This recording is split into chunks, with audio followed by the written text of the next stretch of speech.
Welcome to Back on the Broomstick, A modern witch's spoken word grimoire. where two witchy friends from way back are reconnecting to their pagan roots after a long period of mundanity. We're rewalking the path of the wise and trying out all the latest spells, rituals, and magical theory in today's witchcraft and pagan practices. So grab your wand and your incense Your cauldron and your crystals and join us as we get back on the broomstick.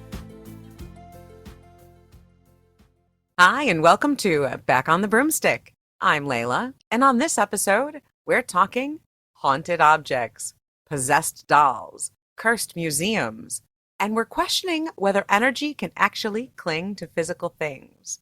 We'll be talking about Zak Bagans Haunted Museum and items like the Dybbuk Box, Peggy the Doll, and theories on energy like the stone tape theory, servitors, tulpas, psychic residue. And we're going to decide whether these items can actually hold this energy. How does it happen? Does it really happen? And is this museum real or fake? And I'm Shell, and I'll tell you, I am so intrigued by this conversation because we're going to be talking about a lot of great stuff, a lot of great energy conversations. But I want to start out with what I found most fascinating when we were chatting about this and how this whole story came about with your trip and everything is I have been a fan of Zak Bagans since day one. I remember in the early 2000s when Ghost Hunters came out. Hey witches, Future Layla here. Ghost Hunters, the television show, premiered on October 6, 2004 on Sci-Fi. It starred Jason Hawes and Grant Wilson. Zak Bagans' show was called Ghost Adventures, and it premiered on October 17th, 2008 on the Travel Channel before being moved to the Discovery Channel. Future Layla out. I had watched them season after season after season, not so much recently, but I was a big fan in the beginning.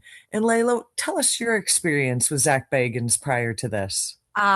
Absolutely zero. Okay, that's not exactly true. I have some knowledge of Zak Bagans through you. We've talked about him before, and we have talked about Ghost Hunters before. This is not something that I have ever watched. I've never seen his show.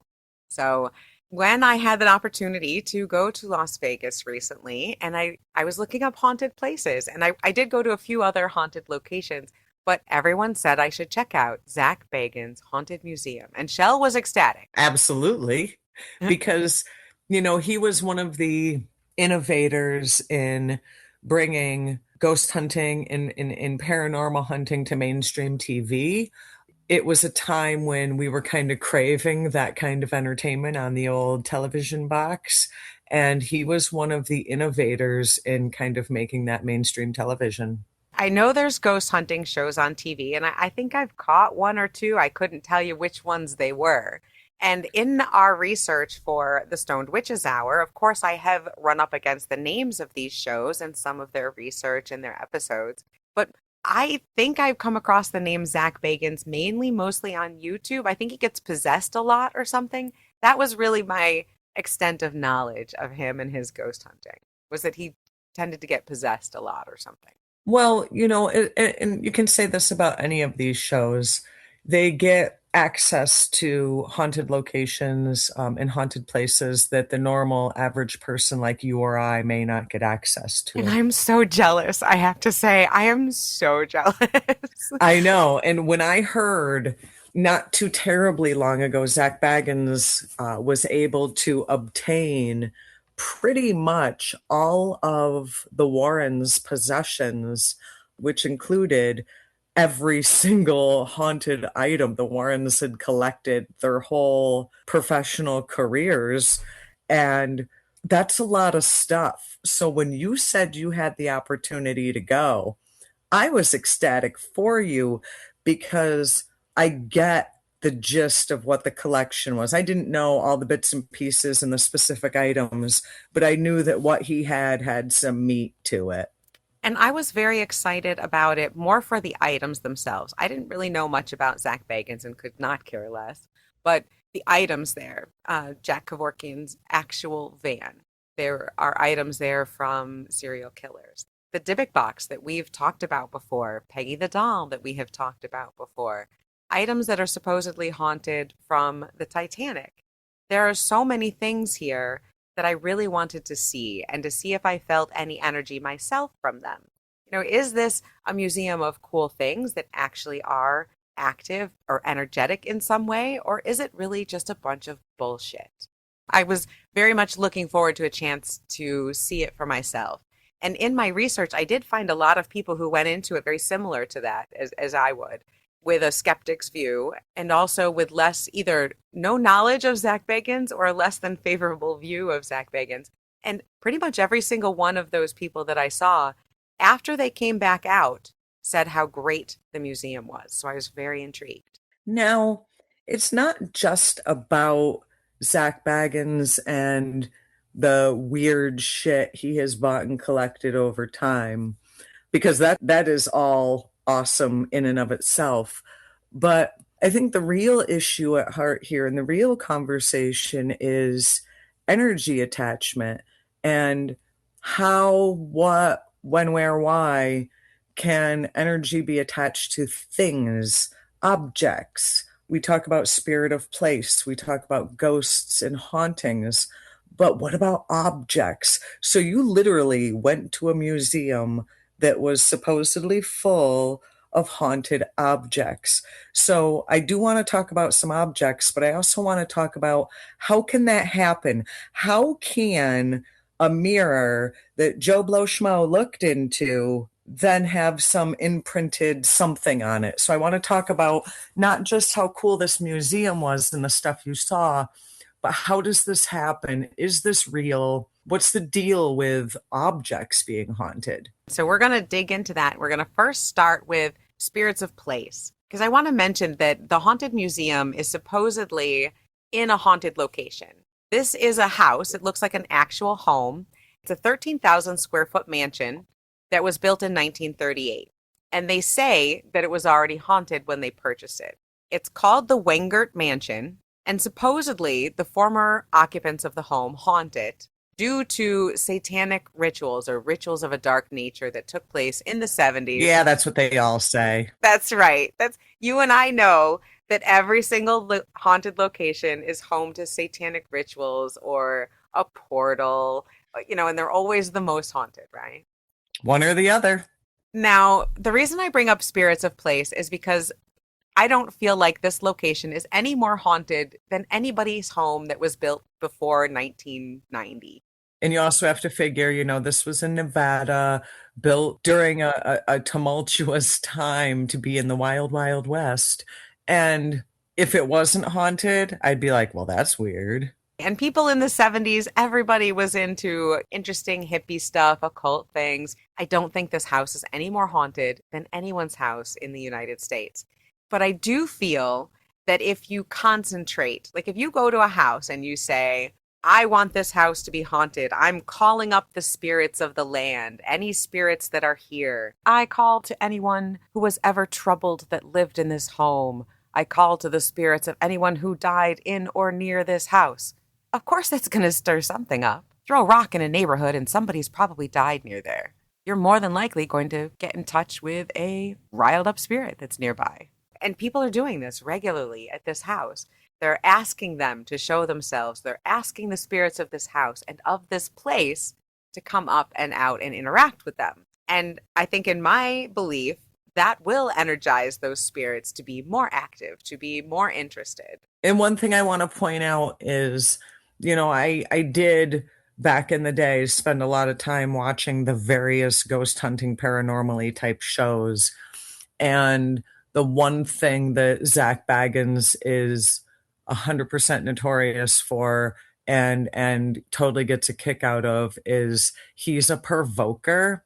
So not only are visitors and guests potentially riling things up, provoking things up, but he himself is a provoker.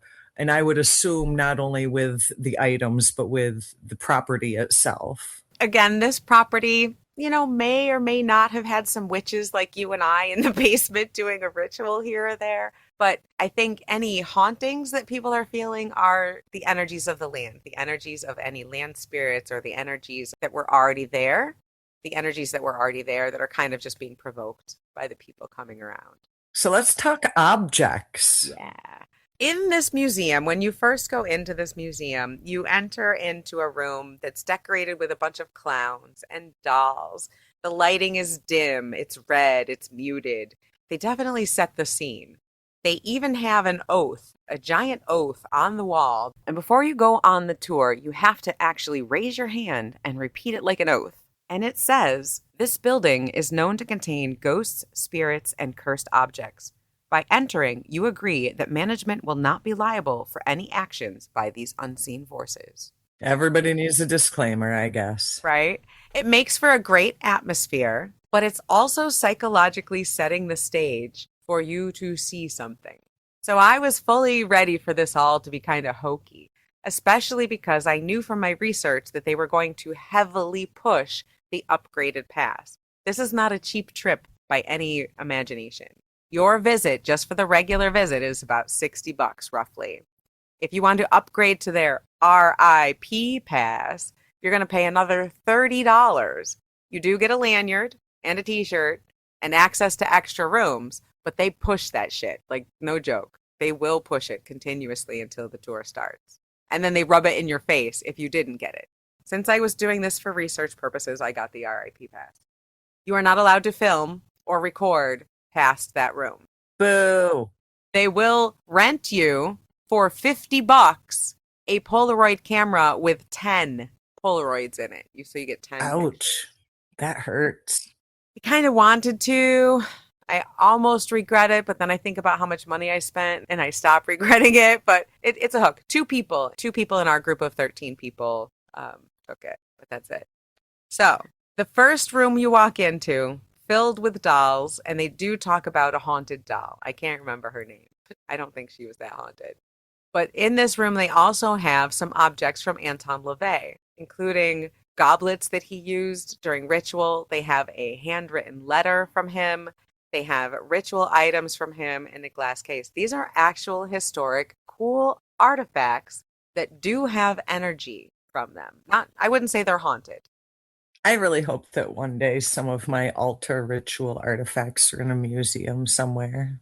Yeah, and these items have historical value, and they were cool. That was pretty interesting. Of course, as we file into this very dark, smoky room, you can't really see much. And the whole thing is designed for you to not see much, but I wish it was. There's a lot to see here. Let me just start out by saying we're going to talk about a lot of different objects that have energy. And I wish they had let me stay in the rooms more, because like these objects by Anton LaVey were not the only items that have real value in this room. But let's talk a little bit about energetic items, because these are a perfect example. These goblets, these chalices from Anton LaVey, the first Satanist here, I guess you could say, founder of the Church of Satan, they had energy. You could feel the energy emanating from them. But I would say that's just energy that something gets through general use. Absolutely. We all emanate energy, good, bad, indifferent, whether you're cooking something in the kitchen or doing a sewing craft project, you are putting energy into all the things that you do each and every day. And this is no different.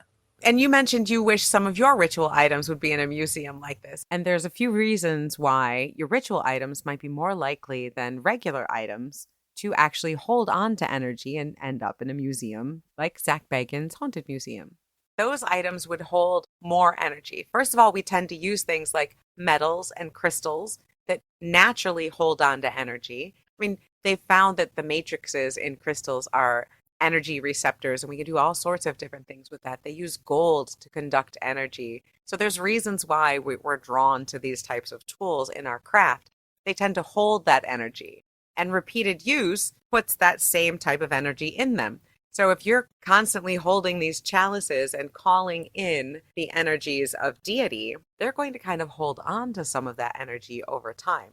It doesn't make them haunted, but it does give them an aura, an energy that other people can read. Right. Now, being able to touch something and feel that energy is typically called psychometry. And we'll get into some terms and different types of energy transference and reading a little later in the episode.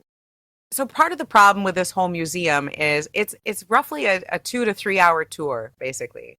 I was in the very first group I got there right when they opened, but part of the problem is the length of the tour. It's dark, it's smoky, and even though it's about 2.5 hours, they rush you through every room. So there's a lot packed into each room, and there's a lot of hokey mixed in with the good, and you don't get a lot of chance to read the captions of the good. But we're going to talk about some of the bigger items and whether they had energy or not, and how we feel they got that energy. So one of the next things that we saw is the Devil's Rocking Chair. Now, we saw a video about this before you left on your trip, and I really, really, really wanted you to touch it because I feel that that is, and obviously I was not at the museum with you, sadly, but I feel like that could very well be one of their legitimate items.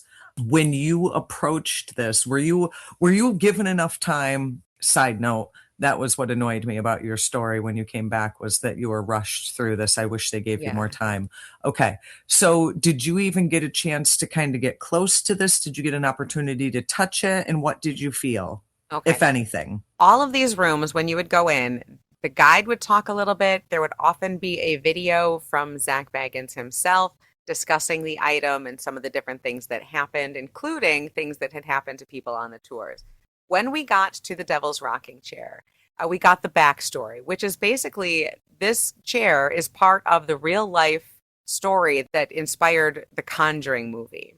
There's a child, David Glatzel, that was possessed, and Ed and Lorraine Warren were called in to investigate this possession. This rocking chair was in the room with David during these possessions and during the investigation and the exorcism. And it was seen to rock violently back and forth while this was going on.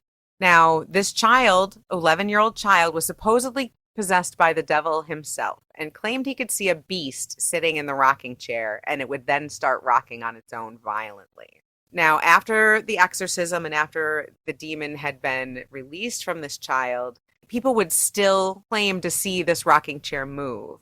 And someone connected to this, I believe it was his older sister's husband, touched the chair, then claimed he was possessed and murdered his landlord. Yeah. And actually had a case where he claimed that the devil made him do it because he touched the chair. Anyone? No, he did not. The judge did not believe in the possession, threw it out, and he was convicted of the murder, but he only served about 4 years of his sentence. Now, the chair has holy oil on it from Ed Warren. During this exorcism, they would fling oil on this chair, and it's considered extremely bad luck to touch it. People have reported having bad back, other problems. I think even Post Malone touched the chair. Was it that one, or was it something else that Post Malone touched? Hey, witches. Future Layla here. It was not the devil's chair that caused Post Malone to have bad luck. It was actually the Dybbuk Box. During an after-hours visit with Zak Bagans, they removed the Dybbuk Box from its protective case and actually touched it. Subsequently, Post Malone had such a bad streak of luck, including an emergency plane landing, a car crash, and a home burglary, that he said he would never go back again. Future Layla out. So we did get a chance, because we were RIP members, we did get a chance to go up close to the chair. It's behind a panel in the wall, and they raise this panel up, and there's the chair in this little alcove in the wall. And if you're an RIP member, you get to go right up to it, and you're told not to touch it, but there was nothing stopping you from touching it. I leaned in real close. My breath may possibly have touched the bottom of the chair, and that freaked me out enough. Now, this is going to be bad. I didn't really get a lot of feeling from the chair. I just It's what it didn't. is, man. Is what it is. Now, what I did get was I was nervous about it because the video that we saw showed a regular news reporter being taken to the chair and asked to touch it, and he started to get back pain, which apparently a lot of people who touch this chair apparently get back pain. And that was a little freaky. But again, a lot of these things in the museum are set up for you to be very much influenced. If you're someone who is easily put into an alpha state or easily gets into a meditative state, this is designed to mildly hypnotize you as you go through the rooms. They're pushing this whole, it's creepy, something's going to happen to There's a you. psychological aspect to their show. Exactly. So please keep that in mind. Now, that being said, there's a lot of really cool shit here. There's a lot of things that actually do have active energy.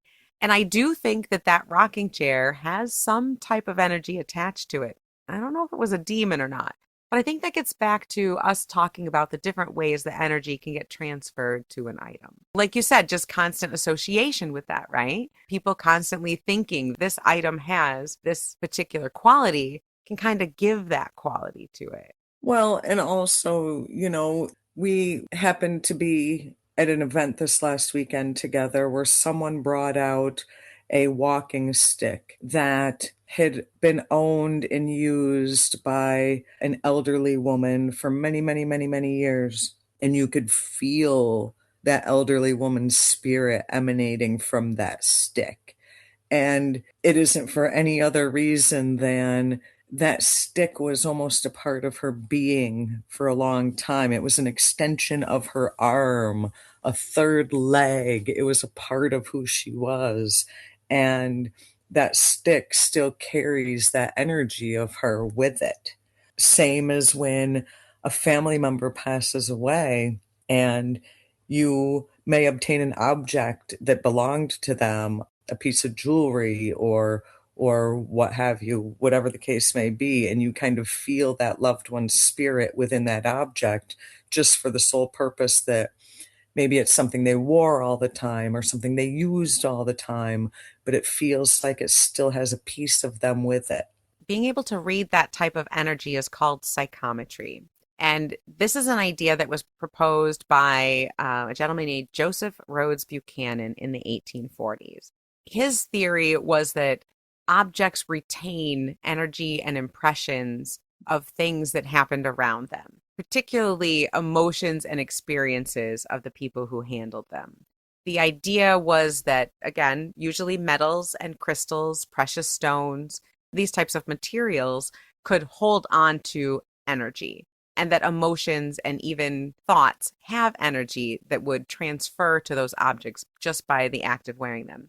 And so that's shown by that cane that you mentioned. Now, someone who knew that woman might have a mental attachment and might mentally say, oh, whenever I hold this cane, I remember my Nana and I remember what she was like. I feel love and joy and comfort and nurturing. Now, if someone else who didn't know your Nana holds that cane and from the cane itself gets, oh, this person was called Nana and she loved that and she was such a joyful person. Even her joints ached, but she was such a joyful, happy person you'd never know. That person was reading the energy of the object that Nana had imparted to it over a lifetime. Right. And I think that that kind of goes along with some of these objects that you were seeing. But I also do believe that there is the element of the egregore here. The next item, and I know I'm jumping ahead to your next item, Anya, but I was really interested in you seeing the Kevorkian van. Ah, We as a society have now all in our collective minds put a certain association with that van and what we think the emotions inside that van would be, should be, could be. And so it's almost like we have, as a collective, created what our thoughts are on that van and that energy of that van. You know what I'm saying? I'm glad you brought this up. This was a very moving exhibit. And this shows the range, I think, of Zak Bagans' collection.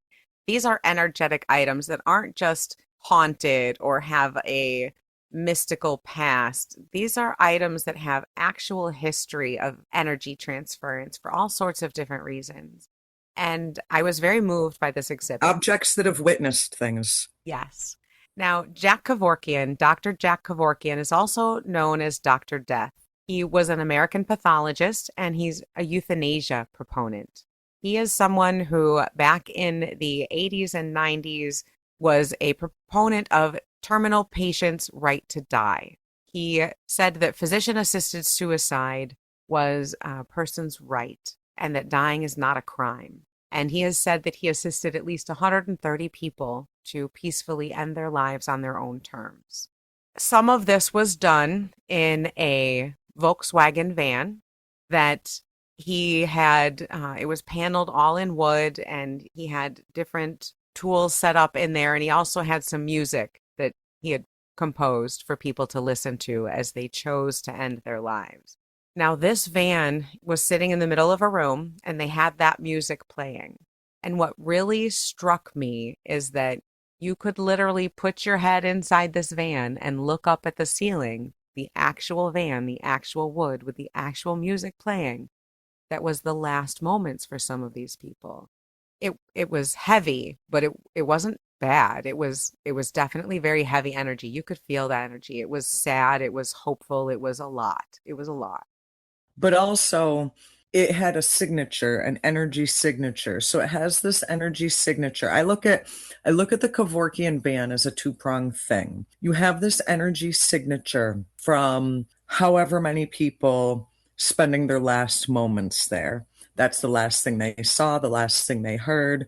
That is going to absorb some sort of energy signature, absolutely. But then you've got the opposite prong of that collective idea that we all know, because that was all, that was all over the news, that was big headlines, and we all have collectively created an idea of what we thought that energy in that van was like, Yeah. because the trial was through the news. We saw and heard all of the bits and pieces that we may not have wanted to see and hear, and created our own ideas as well as an actual energy signature. Yes, and you can't discount that in a lot of these exhibits. I do feel that that many tourists going through are going to impart their own energy. We've talked Right, about that as far as Salem goes, that some of these places are very difficult to feel anything other than the millions of people who have walked through and kind of right, muddied that energy pool. So yeah, you can't discount the fact that what other people have projected onto these things, that energy can stick as well. right. In my personal belief, I feel that strong, sustained energy is really needed to imprint it. But this place literally has thousands of people every day, Shell. Like, I was in the first group of 13. It took us almost 3 hours to go through. By the time we were done, there were so many other groups crisscrossing with us in this house. I could not believe how the guides kept us all straight because we were like in one room, out the other, crossing in the hallway. There are thousands of people every day putting their impressions on But that. that's also a lot of energy every Yes, day. That's a lot of energy, that's a lot of people's imprinted impressions. even though it's not intensive energy, it is sustained, It's excessive residual, energy yeah. all the time. That's a lot. It builds up. Even a little tiny bit, it just adds up over time for sure. Now I'm going to jump, and I'm going to jump to Peggy the doll. And I am not disrespecting Peggy in any way, shape, or form because she had some definite weird energy there. But I'd like to continue our conversation on egregores, but even more specifically, servitors and tulpas and how that kind of energy can get into something specifically like a doll. So, Peggy the doll, we've talked a little bit about her in the past. Her history began around 2014. Paranormal investigator Jane Harris in the UK was called by a woman who was experiencing nightmares, anxiety, illness, hallucinations, and really weird activity in her house after acquiring a doll that she called Peggy. The owner was convinced that Peggy the doll was responsible for all of these negative things. She even contacted a priest to bless the house, and that made it all worse. She then contacted Jane Harris, who specialized in haunted objects and particularly haunted dolls. After Harris got the doll, these strange things continued to happen wherever Peggy was, particularly physical sensations like migraines, chest pain, nausea, panic, emotional distress, not just by people who visited the doll in person, but by people who looked at images of the doll online. So, of course, when these reactions started happening to more and more people when they would view pictures of Peggy the doll, her story exploded. And that's when Zak Bagans acquired her. Peggy the doll is one of those where if you disrespect her, she causes nausea, she causes blackouts, She causes all sorts of problems. You're not supposed to look her in the eye, and you're supposed to address her respectfully. Now, I have a problem with dolls, and not going to be what you think either. My problem with the doll thing is everybody thinks that every doll that's got a porcelain face or a weird eye is haunted. And that I do not believe. Do I believe there are haunted dolls? I do. Do I believe every doll you see in the bin at Goodwill is haunted? Absolutely not. No. A lot of that comes from just us being human. There's a lot of psychological reasons why we think they're all haunted. It's because Why they're people don't like creepy. clowns, same Yeah, thing. it's that whole uncanny valley thing, especially when the dolls look very human or almost human. There's Right. that slight weirdness in our brain that goes, that's not really human, but it looks like a human. And so it starts to trigger scare things in our brain that we don't really understand, which is why I think sometimes we think dolls are haunted even when they're not. But Peggy has a history from her first owner, a paranormal investigator, Jane Harris, was clued into this haunted doll and took possession of it. The former owner had severe illness, all sorts of things happened around Peggy, and so did Jane. And she wrote a book about it, Peggy the Doll, a very different haunting. We've talked about it. Right, right. So Zach bought it because of this dark energy around the doll, and it's thought that if you disrespect her, that bad things will happen. Now, Peggy is behind glass, and she does have a box next to her, which a lot of the items in this house do, in this museum do. And the box is one of those, it scans the frequencies and it might be static most of the time, sometimes Like a words or voice phrases. box type thing Yeah, where, one of those. yeah, So you can ask questions of Peggy and she might answer. Now, my group was very quiet, sadly. And unfortunately, even though our tour guide said that Peggy had some beef with her that week, Peggy said nothing to any of our questions. But I love talking about her because, just like you said, most of these doll hauntings aren't really hauntings. And my personal theory is I think a lot of these dolls that do have energy attached to them, I think most of them are what we might call a servitor. oh, Layla, tell us what a servitor is.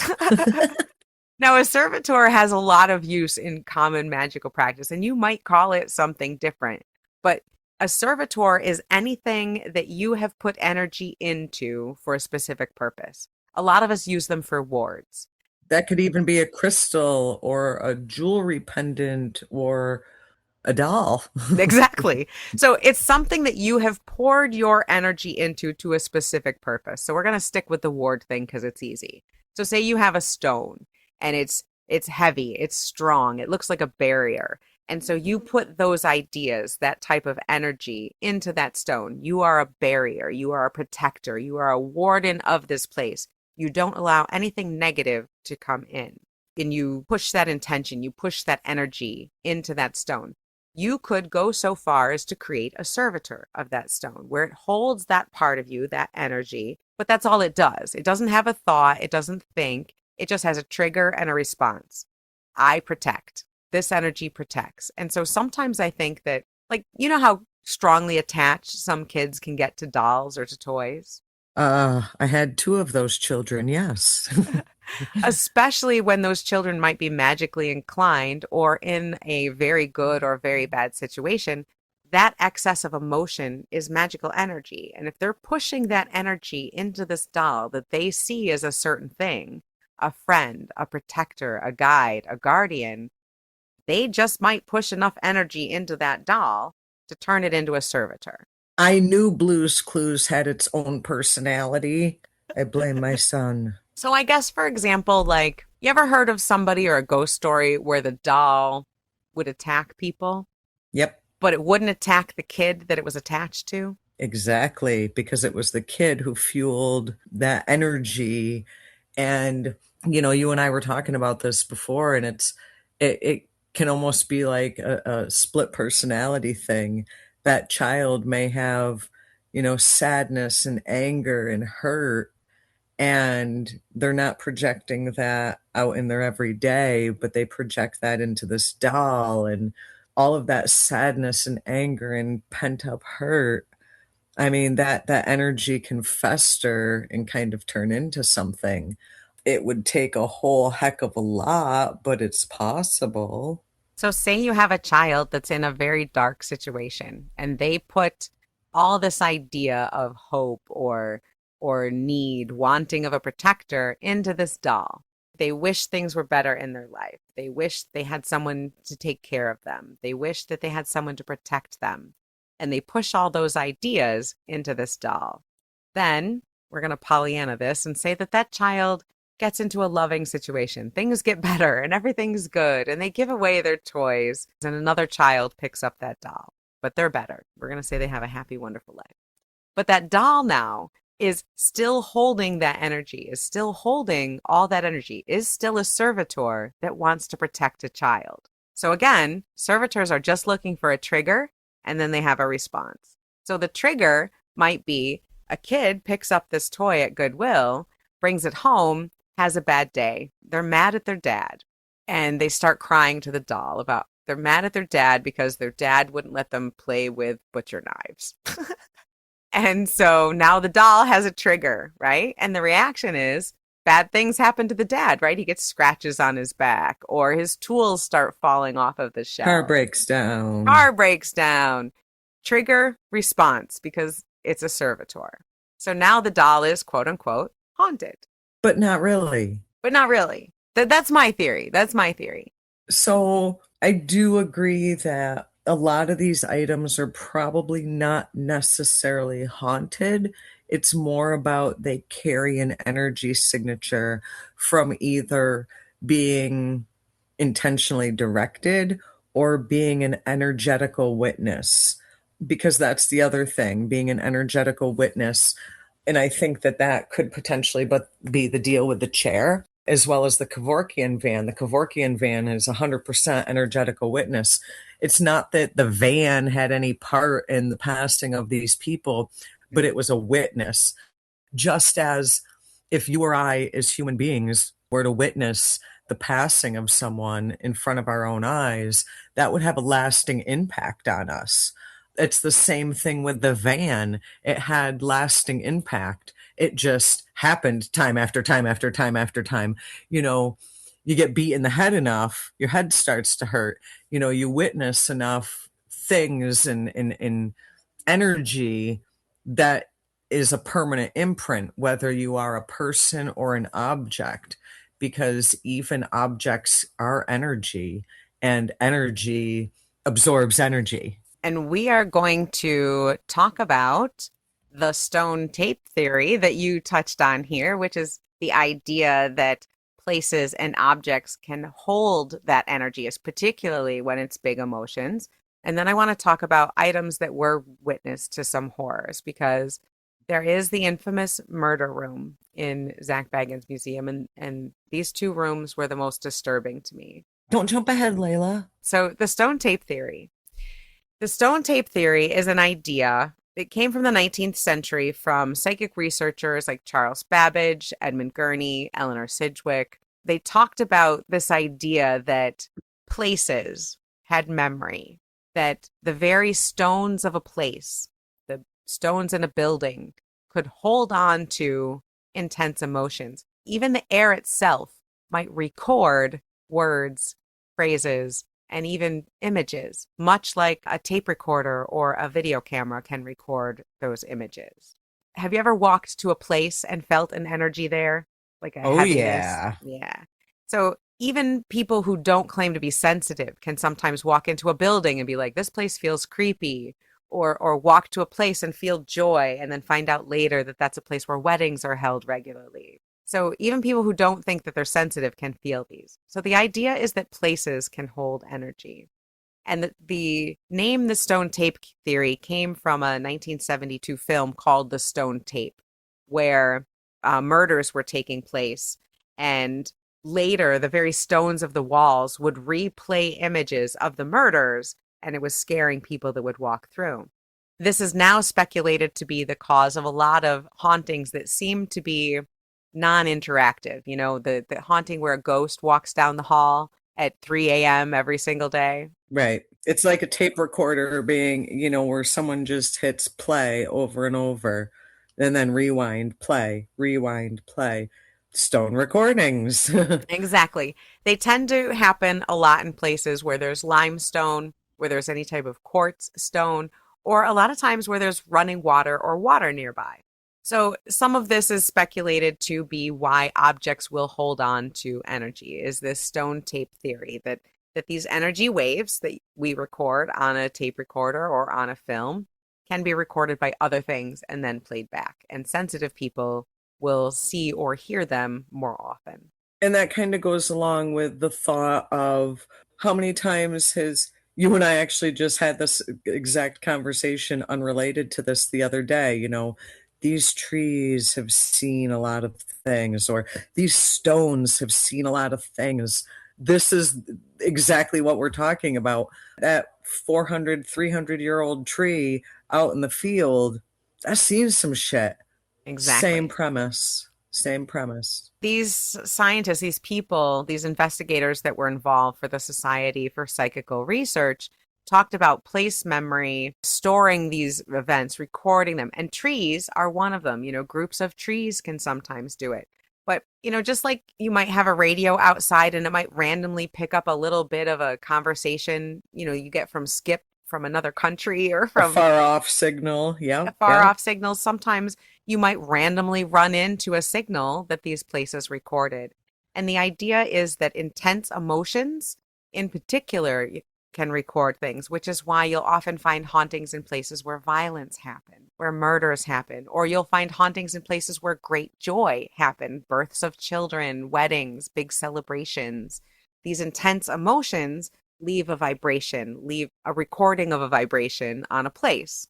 They can also be recorded in things, much like some of these items that were in the murder room.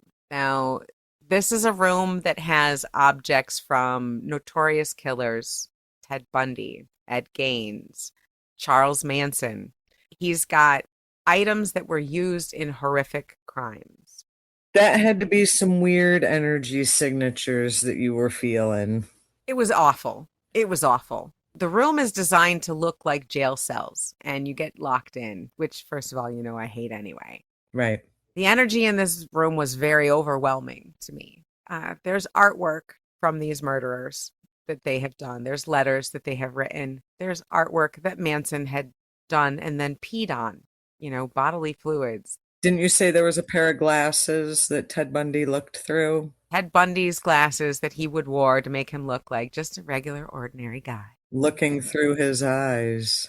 Yep. The murder kit from the trunk of his car is there. Clothes that these people were wearing in jail. Manson's hospital gown that he wore when he was put to death is there. They have ashes from these people.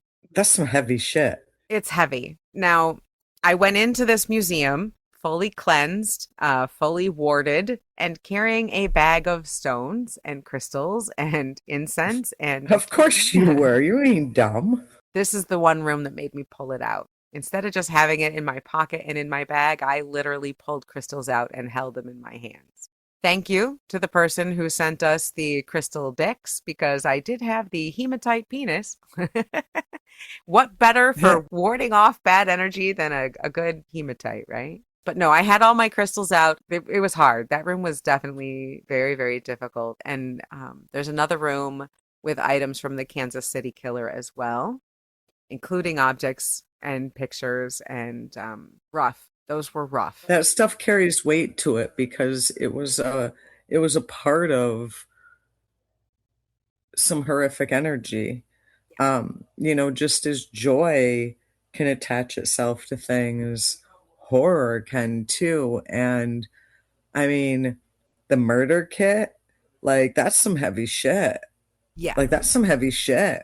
I mean, I would imagine that depending on how sensitive you are, being exposed to some of those items can carry such a weight that they can make you physically ill. Richard Ramirez, the Night Stalker objects are there.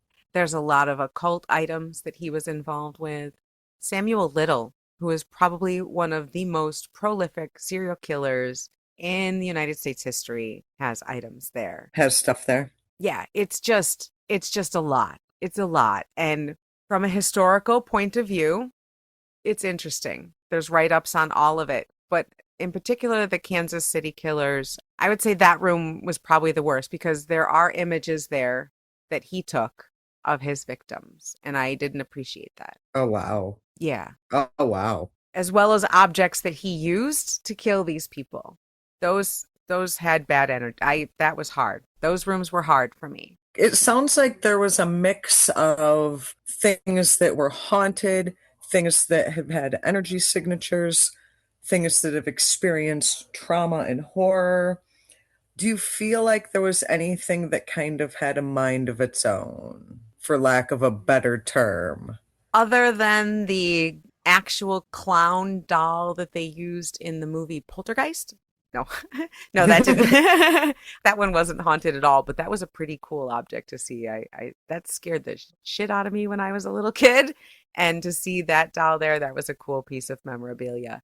There were definitely things there that were energetic. Most of it was, I would say, the objects that were witness to either horrific crimes or even the peaceful death.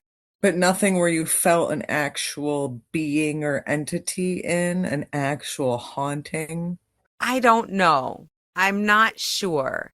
There was a lot of things that felt very energetic. Peggy the doll felt energetic. Even the Dybbuk box, which I don't entirely believe in, I'm going to knock on wood, that I don't entirely believe in, felt very energetic.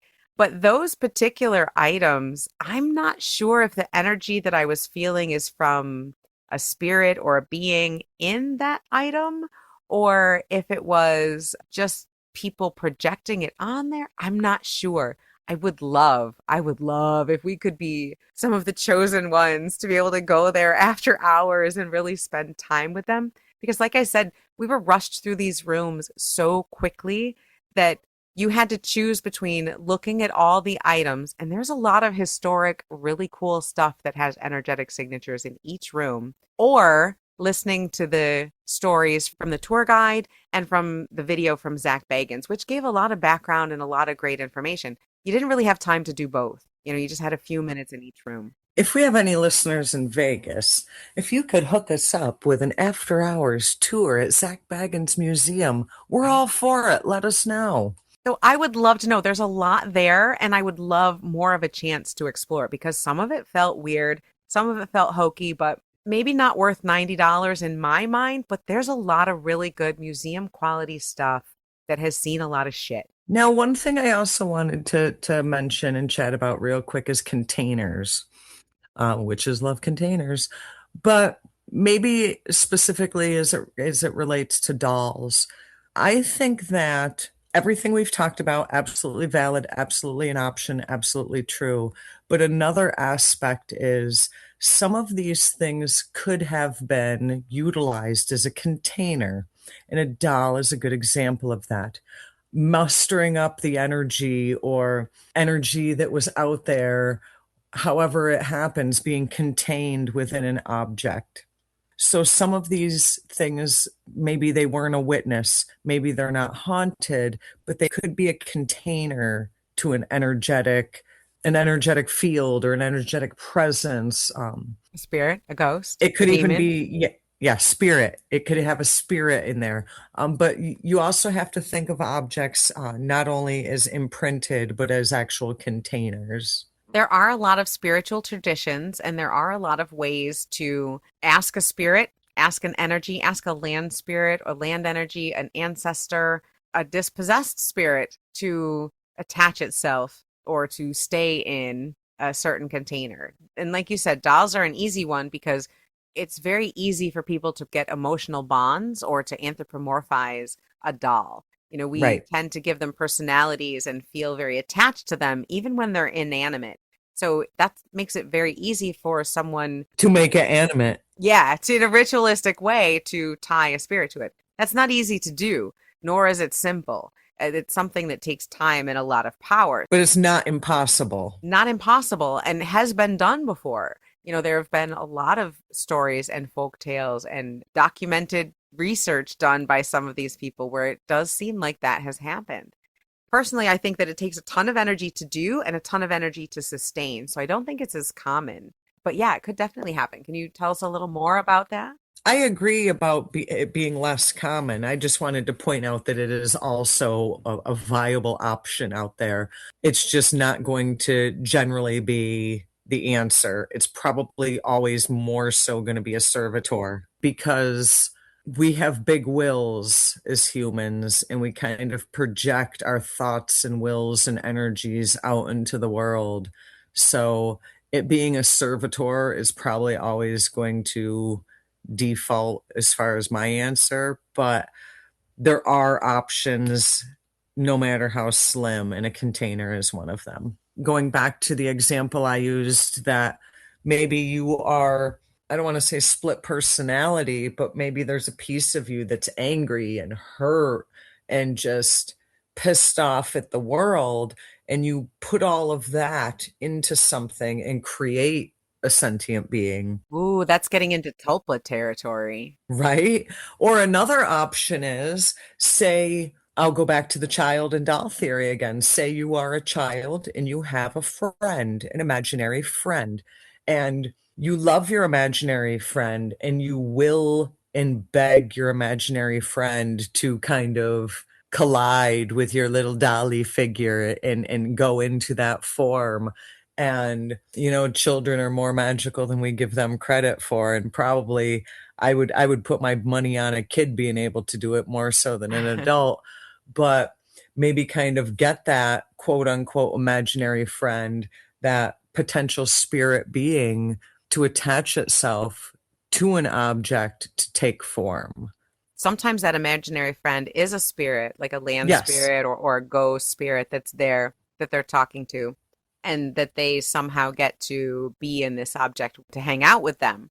But I also think the other thing you were talking about there is tulpas, I was kind of mixing the two. You're right. Buddhist and Hindu. Sorry. Well, not really, but they're two things. They're two ways that that can happen for sure. That's definitely different than a servitor. So a tulpa is like a servitor on steroids. Like we talk about egregores, like you mentioned egregores earlier, which is like a collective idea. Like everybody's thought that this Dybbuk box is a thing and has a curse makes the Dybbuk box have a curse because Right. everyone has put that energy on it so much it has it. Right. A servitor is one person's energy going into a thing that doesn't have an idea or thought of its own. It just has one purpose. A tulpa is one person putting their energy into a thing, like you said, a kid who really wants their imaginary friend to be real. And they put so much energy and so much magical power and intention into the idea that this imaginary friend, who's not a spirit of any kind, be real. Takes on a life of its own, It takes essentially. on a life of its own. Yeah. A limited life, a limited scope of reasoning and ability to affect things, but still kind of a life of its own. But again, that requires a very powerful, very precocious personality to be able to do that without realizing it. And then finally, that last option is that spirit attachment, which is again, same with the topas, few and far between, but not impossible. Have you ever seen on any of these shows someone like Zach ask a spirit that's haunting a place to go into something like on purpose? Not that I recall. I have seen them ask them, and he is a big provoker of this, to go into them, but I don't recall off the top of my head about them asking it to go into an object. I think I've seen some sort of trend where people, to help cleanse a place, might ask a spirit or a haunting that's haunting an area to go into an object so that they could, like, almost Ghostbuster like, I guess. I The was more I'm literally saying it thinking sounds Ghostbusters. Ghostbusters, like to haunt a doll or a crystal or whatever, so that they can then take it away and help to release that spirit or that energy. So that is something I have heard of investigators doing, but I don't know if I've seen it. Like, I'm not a huge fan of these shows, so I don't know. We could try it sometime. How We about certainly that? could. Challenge? That would be a lot of fun. So that's definitely something that, we as magical people can do on purpose. You can charge energies into a crystal, into metal, things like that tend to hold the energy better to a purpose or to a point. Hopefully not to cause harm or to scare people, but maybe ward your space or protect you a little bit. These energies will hold on and in some cases, kind of take on a life of their own a little bit. But it also may explain why, when you come across an object or a location, why you may feel a certain way. And it could just be because of not that that object is haunted per se, but because of what that object has witnessed. So, would you say overall that the experience, we're not going to talk about the money part because you already talked about how you're not sure that's worth it, but do you think that this was a good experience overall and that you saw some worthy items, or do you think this was just some fluff and sunshine up your butt? Okay, you might be surprised because I still would not say that I'm a fan of Zak Bagans. He seems very over the top. But yeah, the museums, I liked it. It had a lot. It had a lot of really good, really interesting items. I wish you weren't rushed through, though. Me too. Literally, it was almost 3 hours and it did not feel like it. I did not feel like it was that long. There was so much to see and so many interesting things. He has a legitimate, cool collection. Very jealous. Wish I could see it. Just you and me in the dark. I mean, they do have flashlight tours, but again, that's really just a money grab. I want to be able to spend time. If anybody has a hookup, keep us in Right? mind. Seriously. So, worth the $90, you're going to have to decide that for yourself. But there are definitely things there that have energetic signatures. There are definitely things there that have excellent, interesting, wild history. There's also a lot of cheesy things, but they still have interesting history.